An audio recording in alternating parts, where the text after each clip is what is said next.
କରୁଛୁ?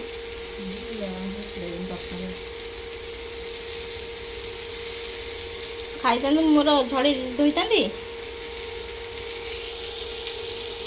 ଆଖି ଘାଟରେ ଦେଖୁଛି ତ ମୁଁ ମଜା ବାସିଲାଣି। ଭଜା ସିଝି ଅବସ୍ଥା ଅଣ୍ଡା ଗଲୁଣି ଖାଇଥାନ୍ତେ। ତୁ ଗାଧୋଇନୁ ଖାଇବୁ ଏବେ? ନା ନା ମୁଁ ଗାଧୋଇଲେଣି ଅଗାଧୁଆ ତୁ ଖାଆନ୍ତି ତୋ ଭଳିଆ। ତୁ ତୋର ଅଗାଧୁଆ ଖାଇବୁ ମୁଁ ଅଗାଧୁଆ ଖାଇବି। ଅଗାଧୁଆ ଗାଧେଇନି ଦେଖୁନ ସାଙ୍ଗମାନେ ନେଇ ଗାଧେଇଛି ଗାଧେଇଲା ବେଳେ ଦେଖାଯାଉଛି। କ'ଣ ଲଗେଇଥାନ୍ତି କି? ଆଉ ପାଉଡ଼ର ତୁ ଲଗଉ ବୋଳି ହଉ ପାଉଡ଼ର ମାରେ ଏଠିକି ଆଖି କ'ଣ ହେଇଯାଉଛି ଆଖି ମାରେ ସେ ଦେଖାଯାଉଛି ଅଳକା ହେଇଯାଉଛି। ସୋରିଷ ଲଗାଇ ପିଇବ।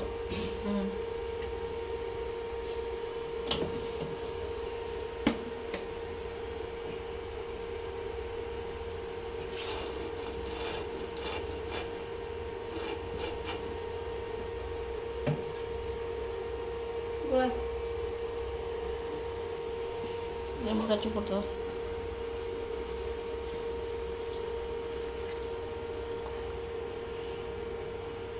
କାଟିକି ମଞ୍ଜିଟା ଆଉ ରହିଲା ମଞ୍ଜିଟି ଭିତରେ।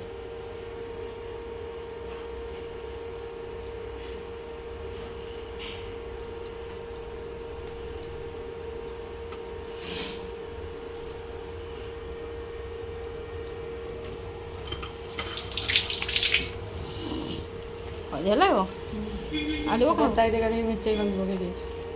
ଗୋଟେ ଛୁଆ ଖାଇନି କୁନି ଛୁଆଟେ ଖାଇଲାଣି। ମୁଁ ପୁଣିଆ ପୁରେଇ ଦେଇ ଯାଇଛି ବାୟାଣୀ। କଫି ଦେଇଥିଲା କରିକି କୋଟା ଦେବି। ବାୟାଣୀ ପୁରେଇ ଦେଇଛି ମୋ ମୁଣ୍ଡରୁ ବାହାରିଲା 4ଟା 2ଟା ବଡ଼ ଆଉ 2ଟା କୁନି। ଡେଲି ଡେଲି କୁଣ୍ଡେଇ ଦେଲେ କମିଯିବ। ଖାଇସାରିଲେ ମୋ ପାଇଁ ଅଣ୍ଡା କରିବୁ ମୁଁ ଆସିଲେ ଗାଧେଇ ଖାଇବି ହେଲା। ଅଣ୍ଡା ହଁ ଥୋଇ ଦେଉନୁ ସେତିକ ଖାଇବୁ ମୋ ସାଙ୍ଗେ ଅଣ୍ଡା ଲଗେଇ ସବୁ ଖାଇଦେବୁ କଞ୍ଚା ଖାଇଟା। ଲଙ୍କା ଖାଉଛୁ? ଲଙ୍କା ଖାଇ ଇଚ୍ଛା ନୁହଁ ଲୁଣିଆ ଲାଗୁଛି ଭଜା ଖାଇଦେଉଛି। ଖା ମୁଁ ଯାଉଛି ସ୍ନାନ କରିକି ଆସେ ନହେଲେ ଆଉ। ଘରକୁ ଚିକେନ୍ ଆସିଲେ ତ ବିରିୟାନୀ କରିବା ଟିକେ ତ ଇଚ୍ଛା ଯାହାହେଲେ ହେଇଥାଏ କିନ୍ତୁ ସବୁବେଳେ ତ ଟାଇମ୍ ମିଳିନଥାଏ। ଆଜି ଯେହେତୁ ଦୋକାନ ଯାଇନଥିଲି ବର୍ଷା ହେଇଥିଲା ତ ଭାବିଲି ବିରିୟାନୀ କରିଦେବା। ତ ଫାଷ୍ଟ ସେପଟେ ଚିକେନ୍ ଧୁଆଧୁଇ କରାଯାଉଛି। ରୂପାଦର ଏପଟେ କରିନେଇଥିଲା ପିଆଜକୁ ବଢ଼ିଆ ସେ ତେଲରେ ଫ୍ରାଏ। ତ ପିଆଜ ତ ବଢ଼ିଆ ଛୋଟ ଛୋଟ କରି କାଟି ନେଇଥିଲା ତାକୁ ତେଲରେ ଫ୍ରାଏ କରି ଛାଡ଼ି ଦେଇଥିଲା। ତାପରେ ମୁଁ ଚିକେନ୍ଟାକୁ ମ୍ୟାରିନେଟ୍ କରିନେଇଥିଲି ଲଙ୍କାଗୁଣ୍ଡ ହଳଦୀ ଗୁଣ୍ଡ ମସଲା ପକେଇକି ବିରିୟାନୀ ମସଲା ପକେଇକି ଏଠି ଆଳୁ ଫ୍ରାଏ କରି ଛାଡ଼ି ଦେଇଥିଲି। ରୂପାକୁ ଆଳୁ ବହୁତ ପସନ୍ଦ। ଆଉ ଏଠି ଭଜା ପେଷ୍ଟ ରହିଥିଲା ବଢ଼ିଆ ସେ ଫ୍ରାଏ କରିନେଇଥିଲି ତାକୁ ବି କାଢ଼ି ନେଇଥିଲି। ତାକୁ ବି ଆଦେହରେ କିଛିଟା ଆଡ଼୍ କରିନେଇଥିଲି ତା ଦେହରେ ଟିକେ ରସୁଣ ବି ଆଡ଼୍ କରିଥିଲି। ଆପଣ ଚାହିଁଲେ ଅପସନାଲ୍ ଆଡ଼୍ କରିପାରିବେ। ଆଦେହରେ ଅଦା ରସୁଣ ପେଷ୍ଟ ନିଶ୍ଚୟ ଦେବେ। ଅଣ୍ଡା ଗୋଟେ ମୁଁ ଆଡ଼୍ କରିଥିଲି। ପାଖାପାଖି 700 ଗ୍ରାମ ଚିକେନ୍ ଥିଲା ଆଉ ଆମର ସମସ୍ତଙ୍କୁ ଏତିକି ଚିକେନ୍ ପାଖାପାଖି ଠିକ୍ ହେଇଯିବ। 700 ଗ୍ରାମ ଚାଉଳ 700 ଗ୍ରାମ ଚିକେନ୍ ଆମ ସମସ୍ତ ଫ୍ୟାମିଲି ପୁରା ଠିକ୍ ଠାକ୍ ହେଇଯିବ ସମସ୍ତଙ୍କୁ। ତାକୁ ବଢ଼ିଆ ସେ ମିକ୍ସ କରିକି ମୁଁ ଆକୁ କିଛି ସମୟ ରଖିଦେଇଥିଲି ମ୍ୟାରିନେଟ୍ କରିକି। ତାପରେ ଆମର ପାଣି ବି ବସାଇ ନେଇଥିଲି ଦେଖିପାରୁଥିବେ ସବୁ ତାର ଯେଉଁ ମସଲା ରହିଛି ତାକୁ ଏଠି ରଖିଦେଇଥିଲି କାଢ଼ିକିନି। ତାପରେ ମୁଁ ଚିକେନ୍କୁ ଏଠି ଆଡ଼୍ କରିନେଇଥିଲି କଡ଼େଇରେ କଷିବା ପାଇଁ। ଆପଣ ଚାହିଁଲେ ଡିସ୍ରେ ବି କଷି ପାରିବେ। ଡିସ୍ରେ ବେଶୀ ବେଟର୍ ହେଇଥାଏ କିନ୍ତୁ ମୁଁ କଡ଼େଇରେ କଷିଦେଲି ମୋତେ ବେଶୀ ଭଲ ଲାଗେ କଡ଼େଇରେ କଷିବାକୁ। ଡିସ୍ରେ ଲାଗିଯାଇଥାଏ ମୋତେ ସେଇଟା ଅସୁବିଧା ହେଇଥାଏ ମୋତେ ବେଶୀ ଭଲ ଲାଗିଥାଏ କଡ଼େଇରେ କଷିବାକୁ। ଚିକେନ୍କୁ ଏଠି କଷିବା ପାଇଁ ରଖିଦେଇ ଦେଖିପାରୁଥିବେ ବଢ଼ିଆ ସେ ତାକୁ କଷି ନେବା। ତାକୁ ପୁରା ବଢ଼ିଆ ସେ ପାଣି ବି ବାହାରିବ ଲୁଣ ଫୁଣ ପକେଇ ନେଇଥିବା ଆଗରୁ ସବୁ ମସଲା ପାଣି ବଢ଼ିଆ ସେ ବାହାରିଯିବ। ତା ଦେହରେ ଆମେ ପୋଦିନା ପତ୍ର ପାଣିରେ ଆଡ଼୍ କରିବା। ଆମର ଯାହା ସବୁ ମସଲା ରଖିଥିଲେ ଗୋଟା ମସଲା ତାକୁ ଆ ଦେହରେ ଆଡ଼୍ କରିନେବା। ତ ଘରେ ଯେତେବେଳେ ମୁଁ ବନାଏ ପୁରା ସିମ୍ପୁଲ୍ରେ ବନାଏ କମ୍ ତେଲ ମସଲାରେ ବନାଏ ମୋତେ ବହୁତ ଭଲ ଲାଗେ। ସବୁ ଜିନିଷ ପକାଏ ଟେଷ୍ଟ ତ ସେମ୍ ଆସିଥାଏ କିନ୍ତୁ କେବଳ ତେଲ ମସଲା ମୋର କମ୍ ଥାଏ। ମୁଁ ତେଲ ମସଲା ପୁରା କମ୍ କରିଥାଏ କାରଣ ଘରେ ଖାଇବାର ମଜା କ'ଣ ଯଦି ଆମେ ସେ ଦୋକାନ ଭଳିଆ ବହେ ବହେ ତେଲ ମସଲା ପକାଇବା ତ ଘର ଜିନିଷ ବେଶୀ ଭଲ ଲାଗିଥାଏ। ସେଥିପାଇଁ ମୁଁ ତେଲ ମସଲା କମ୍ ହେଇଥାଏ। ତ ଆମର ଦେଖିବାରେ ଭାତ ପୁରା ପାଖାପାଖି 70% ହେଇଯାଇଛି କୁକ୍। ତାକୁ ଏବେ ଆମେ ଛାଡ଼ି ନେବା ଗୋଟେ ଛଣା ଦେହରେ ଚାହିଁଲେ ଡାଇରେକ୍ଟ ଏଠୁ କାଢ଼ିକି ଆମେ ଚିକି ପକାଇ ପାରିବା, କିନ୍ତୁ ଯେହେତୁ ମୋର ଚିକେନ୍ଟା ହେଇନଥିଲା ସେଥିପାଇଁ ମୁଁ ଆଗେ କାଢ଼ିକି ଛାଣି ନେଇଥିଲି। ଅଧିକା ଥଣ୍ଡା ହେବା ପାଇଁ ଭାତ ରଖିଲେ ନ ପୁରା ଶୁଖିଯିବ। ତ ଆମକୁ ଡିସ୍କୁ ଗରମ କରି ଟିକେ ଘିଅ ମାରିବାର ଅଛି। ଫାଷ୍ଟ ଘିଅ ମାରିଲେ କ'ଣ ତା ଫ୍ଲେଭରଟା ବେଶୀ ଭଲ ଆସିଥାଏ। ତ ଆପଣ ଚାହିଁଲେ ଡାଲଡା ଘିଅ ମାରିପାରିବେ, ଗୁଆ ଘିଅ ମାରିପାରିବେ। ମୁଁ ଗୁଆ ଘିଅ ମାରିଥିଲି। ତାପରେ ଏଠି ମୁଁ ଚିକେନ୍କୁ ଆଡ଼୍ କରିଛି ଆ ଦେହରେ ବଢ଼ିଆ ସେ ଚିକେନ୍ ସବୁ ଆଡ଼୍ କରିକି ଆମେ ତା ଦେହରେ ଲେୟାର୍ କରିନେବା ରାଇସ୍କୁ।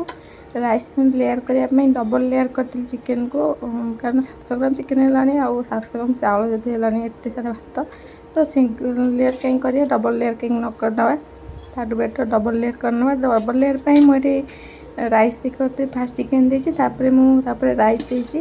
ଆପଣ ଅପସନାଲ୍ ଅନୁସାରେ ଯେତିକି ରାଇସ୍ ଆପଣଙ୍କୁ ପସନ୍ଦ ଦେଇପାରିବେ। ଅଧିକା ରାଇସ୍ ଖାଇବା ଭଲ ପାଆନ୍ତି ରାଇସ୍ ଦେଇପାରିବେ। ମୋତେ ଡ୍ରାଏ ରାଇସ୍ ବହୁତ ପସନ୍ଦ, ହେଭି ତେଲ ମସଲା ପସନ୍ଦ ନୁହଁ। ମୁଁ ବି ଯେତେବେଳେ ବିରିୟାନୀ କିଣିକି ଆଣି ମୁଁ ତାଙ୍କୁ କହେ ଖାଲି ରାଇସ୍ ଦିଅ, ମସଲା କମ୍ ଦେଇଥାଉ। କେତେ ମସଲା ଖାଇବା ଭଲ ପାଏନି, ଆପଣମାନେ ମସଲା କେତେ ଖାଇବା ଭଲ ପାଆନ୍ତି କମେଣ୍ଟ କରି ନିଶ୍ଚୟ କହିବେ। ତ ଫାଷ୍ଟ ମୁଁ ଲେୟାର୍ ଦେଇଦେଇଛି, ତାପରେ ମୁଁ ତା ଦେହରେ ସବୁ ଆଡ଼୍ କରିଛି, ଯାହା ସବୁ ଉପରେ ଆଡ଼୍ କରିବା କଥା ସବୁ ଜିନିଷ ଆଡ଼୍ କରିଛି। ଆଉ ଉପର ଲେୟାର୍ରେ ବି ମୁଁ ପୁଣି ଚିକେନ୍ ଆଉଥରେ ଦେଇଦେଇଛି, ତାପରେ ରାଇସ୍ ସବୁ ଯାକ ଦେଇଦେଇଛି ଯେତିକି ରାଇସ୍ ଲାଷ୍ଟକୁ ରହିଥିଲା। ଉପର ଲେୟାର୍ ତ ଟିକେ କମ୍ ରାଇସ୍ ରହିଥିଲା, କାରଣ ଫାଷ୍ଟ ଲେୟାର୍ରେ ମୁଁ ଭଲ ରାଇସ୍ ଦେଇଥିଲି।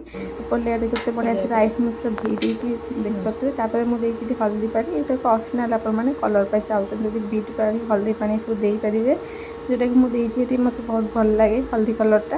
ତ ହଳଦୀ ପାଣି ଦେଇଛି, ହଳଦିଆ ଜମା ବି ଲାଗିବନି ଭାବିବେନି। ତାପରେ ତେନ୍ତୁଳି ପାଣି ଦେଇଛି, ଖଟା ପାଇଁ ତେନ୍ତୁଳି ପାଣି, ଗୋଟେ ଖଟା ତେନ୍ତୁଳିର ପାଣି ଦେଇଛି, ଯେଉଁଟାକି ରାଇସ୍କୁ ଟିକେ ଖଟାଳିଆ ଟେଷ୍ଟ ଦେଇଥାଏ, ବହୁତ ଭଲ ଲାଗିଥାଏ ରାଇସ୍ରେ।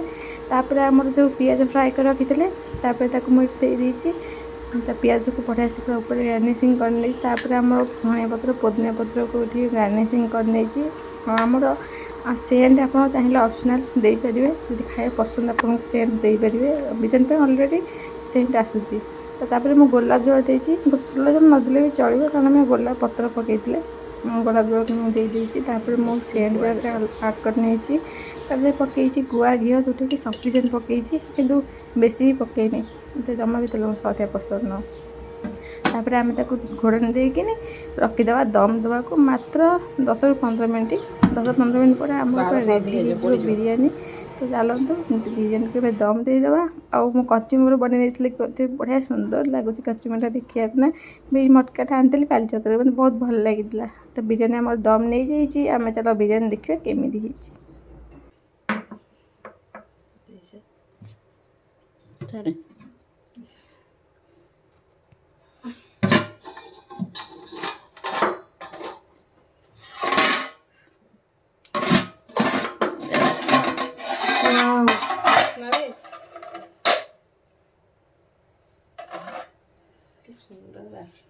ବିରିୟାନୀ ବଢ଼ିଆ ହେଇଥିଲା, ବାସ୍ନା ତ ବହୁତ ହି ଭଲ ହେଉଥିଲା, ଆଉ ବହୁତ ସୁନ୍ଦର ବି ଦେଖାଯାଉଥିଲା। ଆପଣ ତା ଦେହରେ ଆଉ ଟିକେ କଲର୍ ଆଡ଼୍ କରିଥିଲେ ଆଉ ସୁନ୍ଦର କଲର୍ ଦେଖାଯାଇଥାନ୍ତା। ଦେଖନ୍ତୁ ରାଇସ୍ ପୁରା ଡ୍ରାଏ ଅଛି, ମୋତେ ବହୁତ ପସନ୍ଦ। ହାଲକା ମସଲା ଦେହରେ ତାକୁ ଗୋଳେଇ ଖାଇବାକୁ ଦେଖିପାରୁଥିବେ। ଚିକେନ୍ର ମସଲା ଏଠି ରହିଛି, ଆଉ ତା ସହିତ ହାଲକା ମସଲା ସହିତ ଗୋଳେଇ ଖାଇବାକୁ ବହୁତ ମଜା। ରୂପା ତାର ବାଢ଼ି ନେଇଥିଲା ମାଆ ପାଇଁ, ଆମ ପାଇଁ ଫାଷ୍ଟ ଆମ ପାଇଁ ବାଢ଼ି ନେଇଥିଲା ଏ ପ୍ଲେଟ୍ରେ। ତାପରେ ମାଆ ପାଇଁ ବାଢ଼ି ନେଇଥିଲା। ତ ସାଙ୍ଗ ହୋଇ ମାଆ, ମୁଁ, ରୂପା ଖାଇଥିଲୁ। ଭାଇର ଫିଷ୍ଟ ଥିଲା, ସେ ବାହାରେ ଖାଇଥିଲା, ରାତିରେ ଆସିକି ଖାଇଥିଲା ବିରିୟାନୀ। ଆମେ ରାତିରେ ପୁଣି ଆଉଥରେ ଖାଇଥିଲୁ, କାରଣ ବହୁତ ସାରା ବଳିଯାଇଥିଲା। ଯେମିତି ଭାବିଥିଲି 700 ଟଙ୍କା ସମସ୍ତଙ୍କୁ ଠିକ୍ ହେବ, କିନ୍ତୁ ବହୁତ ଅଧିକା ହେଇଯାଇଥିଲା। ମାଆର ବିରିୟାନୀ ଆଉ ଏଥିରେ ଆମର ମସଲା। ଓହୋ, ସେଟା ଆମର ଅଛି, ଏଇଟା ଚିହ୍ନାଇବ। ସେଇଆଟା ମୋର ଅଛି। ମରିଗଲେ ଏଇସବୁ ଚିକେନ୍ଟା ଭାବିଛନ୍ତି ଖାଇପାରିବେ।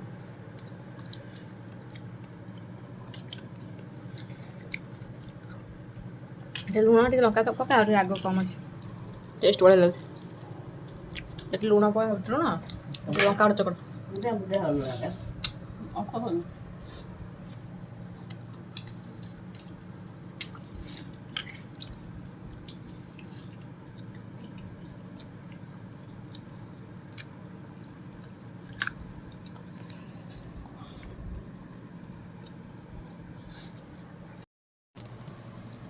ଟେଷ୍ଟ ଅଛି।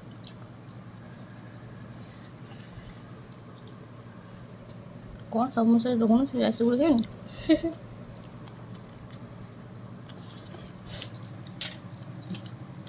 ହେରା ମସଲା ଆଉ ମୋ ପ୍ଲାନ୍ ହେଇଥିଲା କହୁନ ରୋଷେଇ କରିଦେଲି ଧନିଆ ପତ୍ର ମାରିଛି ମତେ ଗାଲକୁ ଦେଖିଛୁ ଚିନୁ ଗାଲକୁ ଦେଖିଛୁ ଦେଖୁନ ଦେଖେଇଲୁ ମାଆକୁ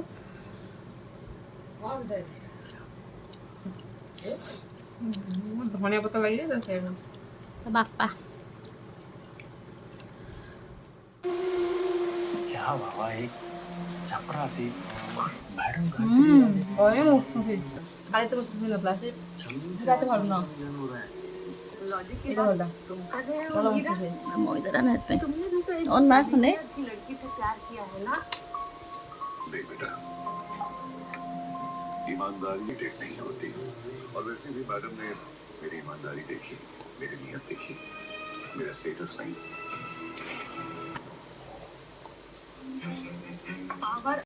ସେଇଠି କଡ଼େଇ ଅଛି ସେଇ କରିଦେବୁ ଇଣ୍ଡକ୍ସନ୍ କଲୁ ଓ ଦେଖିଛି ପାଣିରେ ବୁଡ଼ି ବୁଡ଼ିକା 2 ଜଣ ଆଇଲୁ ଦେଖିନି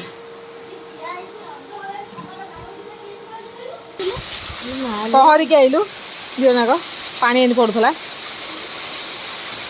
ଏମିତି ଆସୁଥିଲା ପହରିକି 2 ଜଣ ଆଇଛୁ ଯାଇ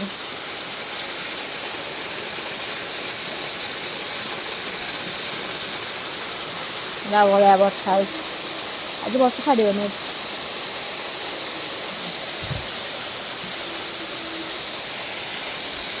ଦିନେ ରହି ରହିକି ହେଲା ରାତିରେ ଗାଜିକି ହେଲା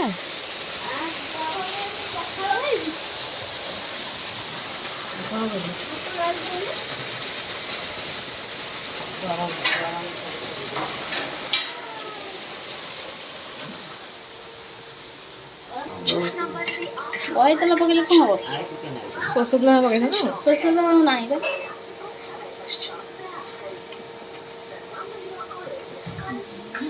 ସବୁ ମସଲା ତ ଯିବନି ନାଇଁ ମ ଅଳପ ପକେଇବି ନା ଅଳପ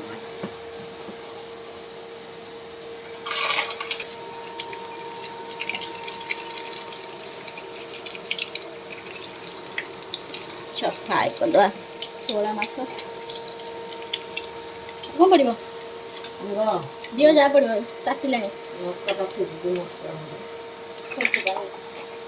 ତେଲରେ ପକାବ ନା କ'ଣ ନା ତ ଫୋନ୍ ଥଉନି କେମିତି କ'ଣ ପକେଇବ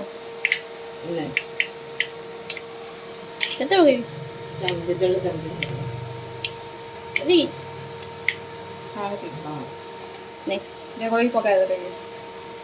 ଏତିକି ନେ ପକାଇବା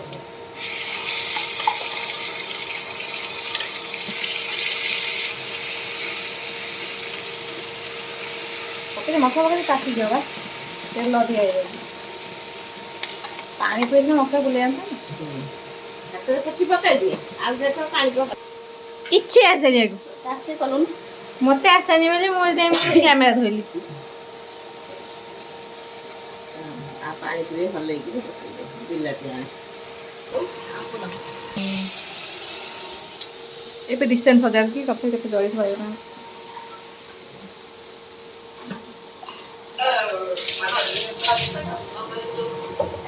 ବର କନ୍ୟା କିଏ ବର କନ୍ୟା ଆମ ଘର ତ ବର ଅଛି କିନ୍ତୁ କନ୍ୟା ନାହିଁ ଏବେ ପକାଇ ଦିଅ ନାଇଁ ହେଇ ଥୋଇଦେବ ନା କଟା ମସଲା ହେଇଯାଉ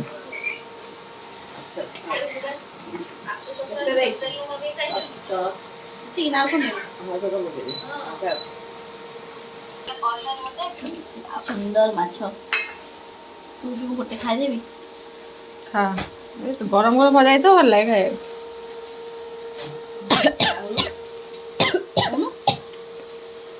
କଣ୍ଟା ଲାଗିବ ତଣ୍ଟିରେ ଛଡ଼େଇ ଦେବୁ ଦେ ଛଡ଼େଇବୁ ତଣ୍ଟିରେ କଣ୍ଟା କ'ଣ ଅଛି ତାର ସେଇ ଚୋବେଇ ଦେବ କଣ୍ଟା କ'ଣ ତାର ଅଛି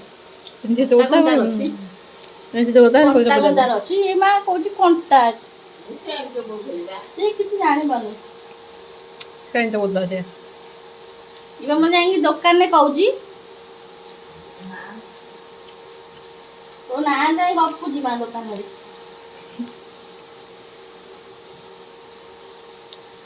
କ'ଣ ଦେଇ ଦେଉଛି ମୋତେ ଆଉ ଖାଇବିନି ମୁଣିଆ ଲାଗୁଛି ମାନେ ଲୁଣ ପକେଇବି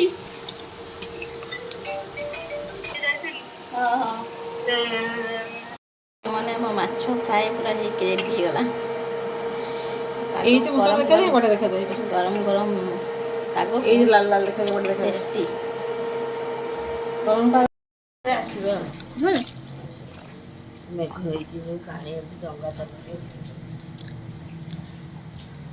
ଗୋଟା ଦବା